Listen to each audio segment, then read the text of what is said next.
stage now to Kano, where the Governor Ganduje Abdullahi has asked President Muhammadu Buhari to postpone his planned visit to the state due to the security concerns and complaints from locals about the difficulty in obtaining the new Naira notes. Ganduje's request was contained in a letter to the president. Well, that's according to a statement signed by Abba Anwar, who is the governor's media aide. Buhari was scheduled to visit the state on the 30th and 31st of this month to inaugurate some projects executed by the Ganduje administration. Okay, a rise analyst, Frank Tiete, who is also a lawyer, joins us now to talk more on these issues. Frank, very warm welcome to Newsnight, but the situation is not really warm out there when you see the multitude of Nigerians struggling to get hold of these new notes. Even where we are here at the Transcorp Hilton, the ATMs are jammed to the fullest. What's the situation from your own part of Nigeria? Oh, well, I just traversed many villages in Delta State and then went to Lagos, felt the pulse of the people there. It's utter confusion. They are in a state of helplessness. They also express a sort of foreboding feeling about what's coming next.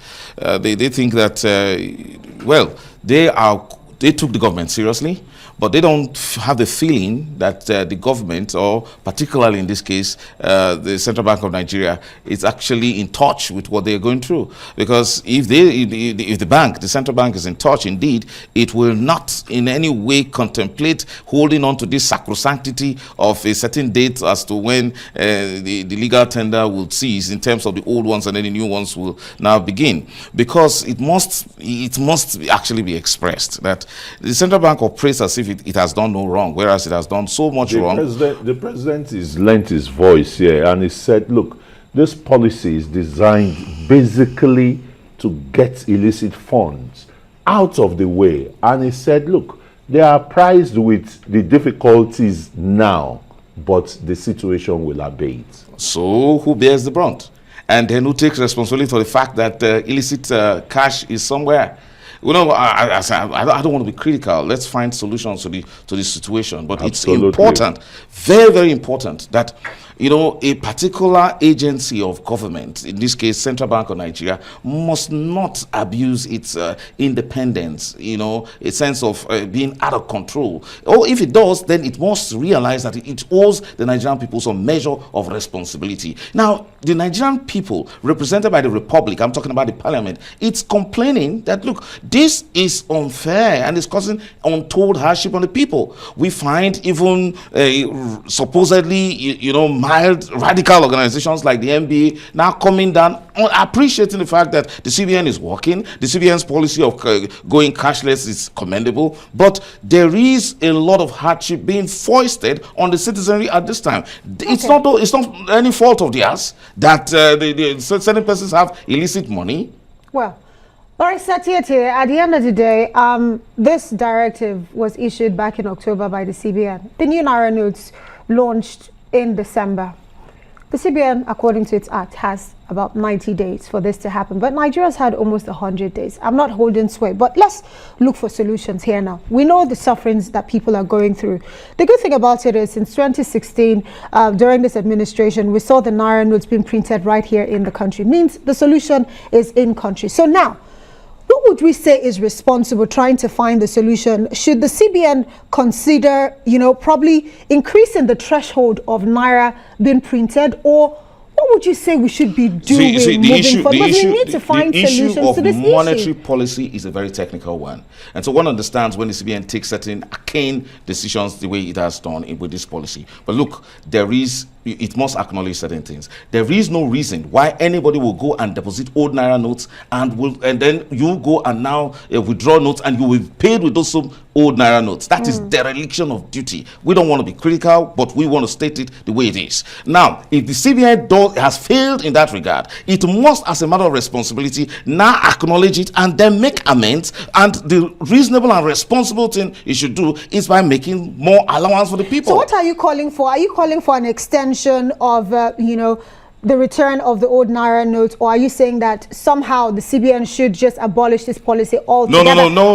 You see, let's... yes. Let me land with this, because in looking at the NBA statement, the Nigerian Bar Association, they're actually drawing the analogy from Section 20, subsection 3 of the CBN Act, where it says, you know what, even though the CBN, at the end of the day, new Naira notes, old Naira notes, the CBN is the only one who has the right to destroy or issue these tenders. They're saying at the end of the day, the CBN should allow an extension to the time that people can bring their money. So is that what you're saying, or are you saying, you know what, this policy for now, it's not working, leave it alone? No, certainly not. Let's be reasonable.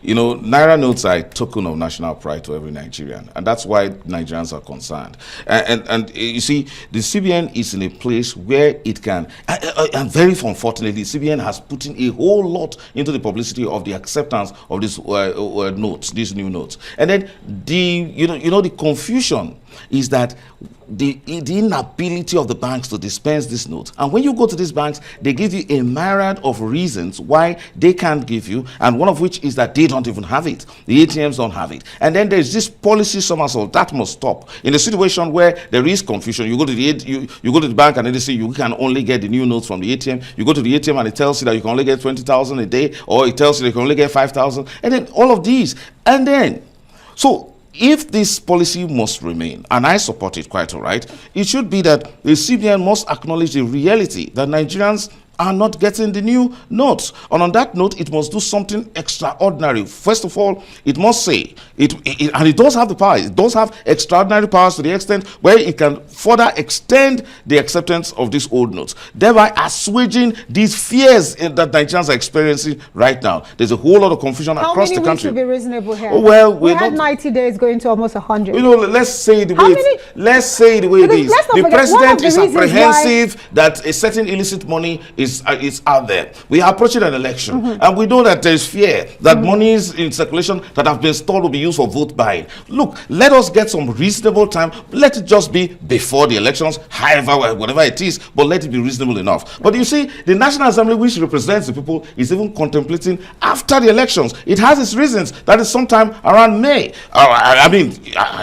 Whatever it is, what matters is that Nigerians are suffering for a hardship and for reasons that they didn't in any way contribute to. Who are those? Who are the money bags? What are we talking about? I think, Frank, maybe one of the areas you'd be asking the CBN, the EFCC, and other anti-corruption agencies should be looking at is how these new monies, get into social gatherings where we even see them spraying it in bundles. In bundles, where some people haven't even seen it. The NFIU, the tracking agencies, and the rest. Oba's report was very coherent and was very complete on that. You saw citizens responded. Some said, well, you had to bribe some bank officials in order to get some. No, the Nigerian banks are not helping. Then, on the other hand, you see, the sale of banks, in Nigeria, you sell currency. I mean, it's somehow legitimate because the central bank has been quite quiet on it. There's been no much enforcement. No, but when you go to Duse, you see it on your way, towards the Kaduna Road. They buy, they hawk the currencies. It's there. Wow. It's there.